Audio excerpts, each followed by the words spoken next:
So let's talk about Adobe and the price of reinvention. I mean, for decades, they've been the name in creative tech. But what does it actually cost a company to constantly tear up its own playbook?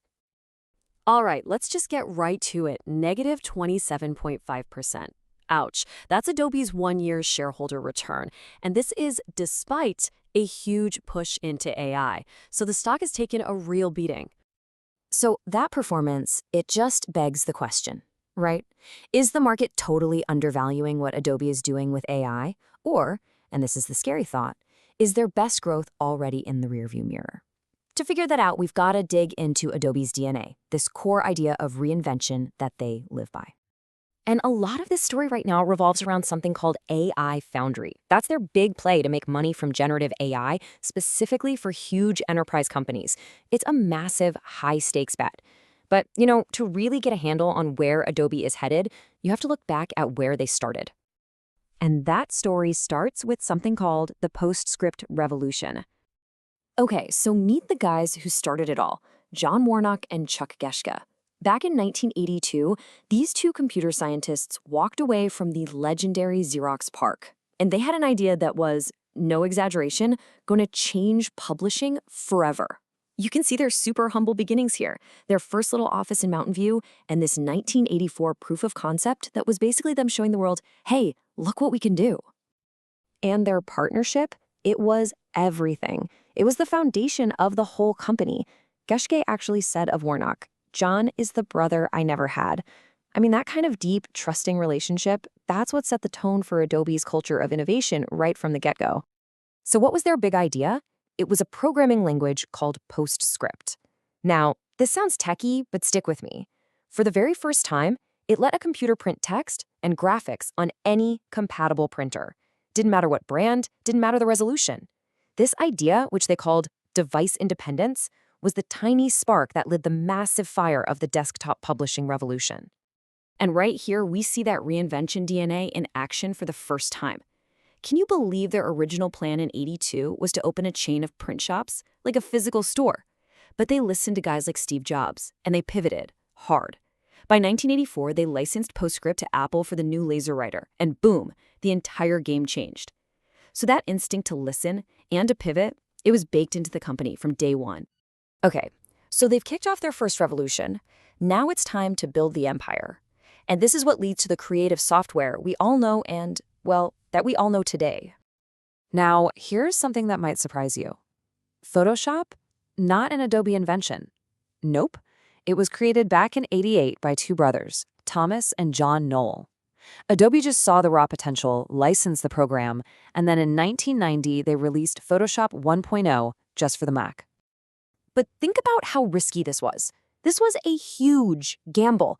I mean, digital cameras for regular people, they didn't exist yet. And a scanner that could actually get a photo into a computer, that could set you back up to $40,000.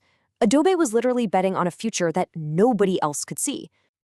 And just look at the tidal wave of disruption this caused. Before Photoshop, if you wanted professional photo retouching, you were looking at around $300 an hour on some crazy expensive system. Then Adobe comes along and sells Photoshop 1.0 for a one-time price of $895. It just blew the doors wide open and completely democratized photo editing. And they didn't stop there.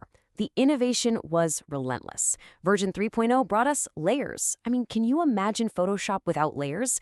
It's still the core of how it works today. Then you get editable type, multiple undos. All this stuff cemented Photoshop as the undisputed king. But, when you're the king, you have a new problem. Where do you go from here? How do you keep growing? Well, that question led them to their second great reinvention. And this time, they didn't just tweak a product. They blew up their entire business model with a massively risky pivot to subscriptions.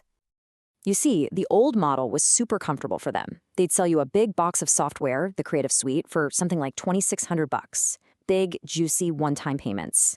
The new model, Creative Cloud, was all about a monthly subscription. They were trading those giant, predictable paydays for small, recurring payments. It was a huge gamble, and it basically created the whole software as a service thing for the creative world. And boy, was it painful at first. In 2013, the year they flipped the switch, their revenue actually went down by 8%. Wall Street was freaking out, and a lot of their loyal, longtime customers were furious. So why on earth would they do it?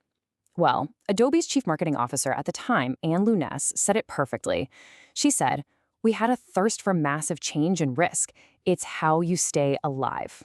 It's that simple. They chose long-term survival over short-term profits. And the payoff? Well, the numbers speak for themselves. Just look at their market cap. They went from around $15 billion in 2012, before the pivot, to over $108 billion just 6 years later. The bet paid off big time. It was a huge success, and it proved, once again, that these guys were the absolute masters of reinvention. And that brings us right back to where we started, back to today and to their third great bet, this wild new frontier of artificial intelligence. And what's so wild is how their AI strategy is basically a mirror image of their original PostScript strategy from the 80s. It's the exact same playbook. Find a huge, painful problem that big companies have, and then build the absolute best tool to solve it. Their AI model is called Firefly, and it has one killer feature, especially for big corporate clients. It's what they call commercial safe. What does that mean? It means it was trained on Adobe's own gigantic library of licensed stock images. So it's designed from the ground up to be free of copyright headaches. If you're a massive corporation, that's a huge legal nightmare you don't have to worry about. It's a massive competitive advantage. Okay, so this is where it all comes back to the money. Let's look at how at least one popular analyst sees it and what they think a fair price for Adobe stock should be once you factor in all this AI potential. So this chart lays it out pretty clearly. You've got the current share price, and then you have this fair value estimate of around $383. So the argument here, the bull case, is that the company is actually undervalued, that Wall Street just hasn't fully priced in how much money Adobe could make from this super safe, enterprise-focused AI. So think about it. Adobe has pulled off these massive, company-defining reinventions 3 times now. First with PostScript, then by acquiring and building the Photoshop empire, and then with the crazy risky pivot to the cloud. And now they're betting the farm on AI. The question is, will this be their biggest transformation yet? That is the billion-dollar question.